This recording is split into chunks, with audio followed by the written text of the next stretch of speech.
est de retour. La série Ash vs Evil Dead, lancée ce samedi pour Halloween sur la chaîne câblée Starz, a déjà fait le plein de bonnes critiques. Il faut dire que cette suite tant fantasmée de la célèbre saga cinématographique est réalisée, produite et incarnée par l'équipe qui lui a donné vie sur grand écran de 1981 à 1993. Sam Raimi, Robert Tappert et Bruce Campbell, alias A.J. Williams, sont donc de retour pour dérouiller du démon et toutes sortes de pauvres possédés, rappelés sur Terre par H. Williams en personne.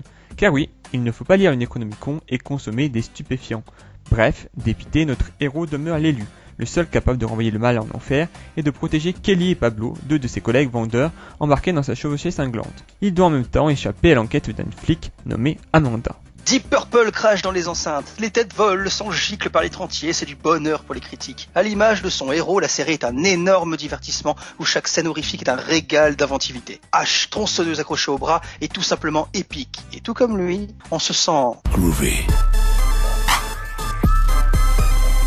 C'est en ce samedi 31 octobre et jour d'Halloween qu'a pris fin la Coupe du Monde de rugby 2015, débutée le 18 septembre de cette même année. Cette finale opposait les deux nations majeures du rugby, les All Blacks néo-zélandais et les Wallabies australiens.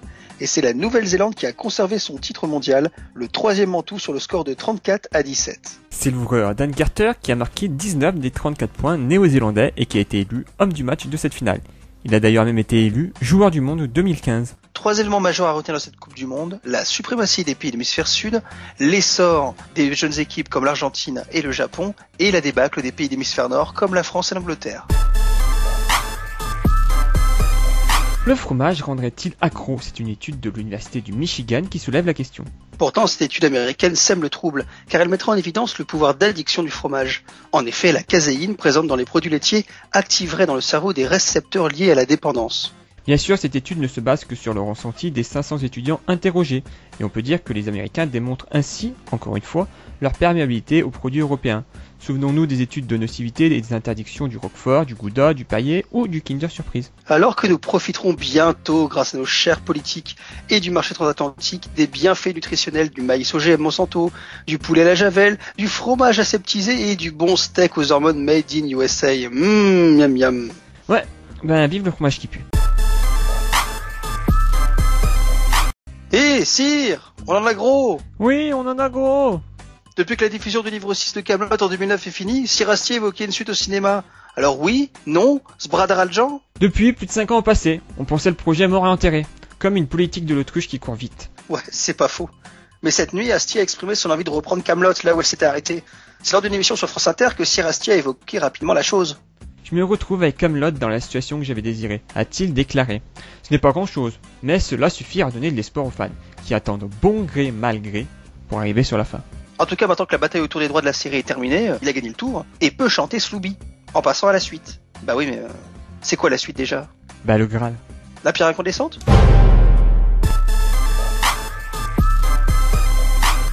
L'Angleterre et l'Union Européenne, c'est un peu je t'aime moi non plus, et cela ne fait que perdurer suite aux dernières revendications de la City, du gouvernement anglais, pour négocier toujours plus d'accords avec Bruxelles. En visite à Berlin, mardi, le ministre britannique des Finances, George Osborne, a exposé les demandes de Londres, et dès la semaine prochaine, ce sera au tour du Premier ministre, David Cameron. Ce n'est qu'une fois obtenu un accord sur un lot de réformes que Londres donnera la date du référendum prévu sur l'appartenance du Royaume-Uni à l'Union Européenne, au mieux en 2017. Leur demande sanctuariser dans les textes le statut de membre distinct dont le pays dispose déjà, comme sur l'euro ou sur l'espace sans frontières de Schengen, mais aussi le droit à une monnaie nationale qui devrait être ancré dans les traités européens.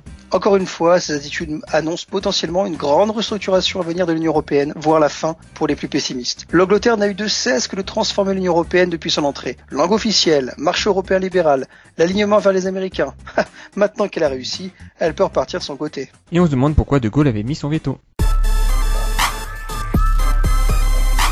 C'est un film d'animation perdu à la fin des années 1920 qui a été retrouvé dans les archives de l'Institut du film britannique, intitulé Sleigh Bell, que l'on peut traduire par les clochettes de traîneau, un petit film de 6 minutes signé Walt Disney qui n'avait plus été visionné depuis sa sortie en 1928. La seule pellicule encore existante vient d'être retrouvée par l'Institut du film britannique dans ses propres archives par un chercheur qui fouillait dans le catalogue en ligne.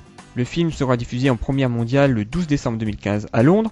Le petit film met en scène le premier personnage créé par Disney, Oswald le Lapin Vénard, ancêtre à longues oreilles de Mickey Mouse, qui fut créé en 1927. André Milstein, président des studios d'animation Disney, estime qu'il pourrait rester d'autres films Disney perdus à redécouvrir. On parle beaucoup de changement climatique, mais il ne faut pas le résumer à la hausse globale des températures. D'autres phénomènes, comme la hausse de l'accumulation de neige sur l'Antarctique, y seraient liés.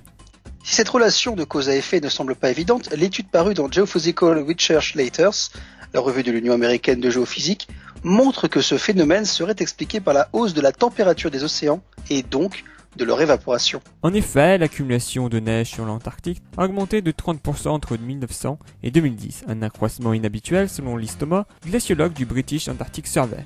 Mais attention, les changements climatiques apportent aussi, je cite selon l'étude, des courants océaniques plus chauds qui entrent en contact avec les glaciers et provoquent leur fonte accélérée.